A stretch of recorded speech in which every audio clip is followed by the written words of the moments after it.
नाशिकच्या तपोवनातील वृक्षतोडीवरून मनसेनं आंदोलन केलेलं आहे। मनसेच्या चित्रपट सेनेकडून तपोवनातील वृक्षांसाठी आंदोलन करण्यात आलंय। अमेय खोपकर यांच्यासोबतच अनेक कलाकार या आंदोलनात सहभागी झाले होते आणि सरकारविरोधात घोषणाबाजी देत या ठिकाणी आंदोलन करण्यात आलेलं आहे।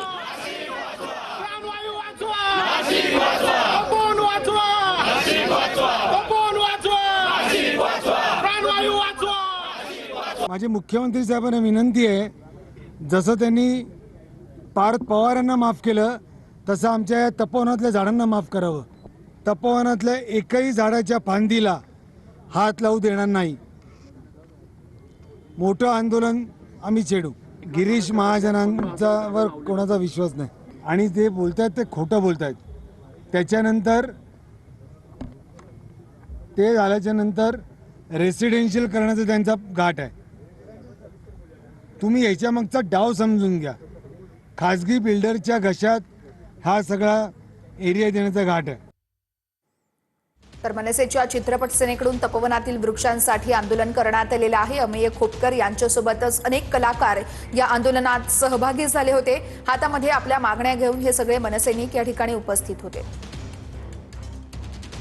बातमी अतिशय महत्त्वाची। महाजन यांच्याकडून हैदराबादच्या राजमुद्रीमध्ये जाऊन झाडांची निवड करण्यात आलेली आहे।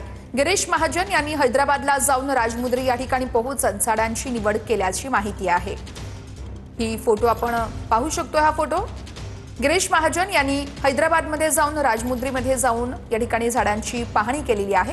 तपोवनमध्ये जी वृक्षतोड होते त्या ठिकाणी नवीन झाडं लावली जाऊ शकतात असं सांगत असतानाच आता राज्य सरकारकडून सातत्याने सांगितलं जातंय नवीन झाडे या ठिकाणी आम्ही लावू, मात्र त्याच अनुषंगानं विरोध होत असल्याचं बघून गिरीश महाजन हे आता हैदराबादच्या राजमुद्रीमध्ये जाऊन त्यांनी झाडांची पाहणी केल्याचं हा फोटो आपण बघू शकतोय।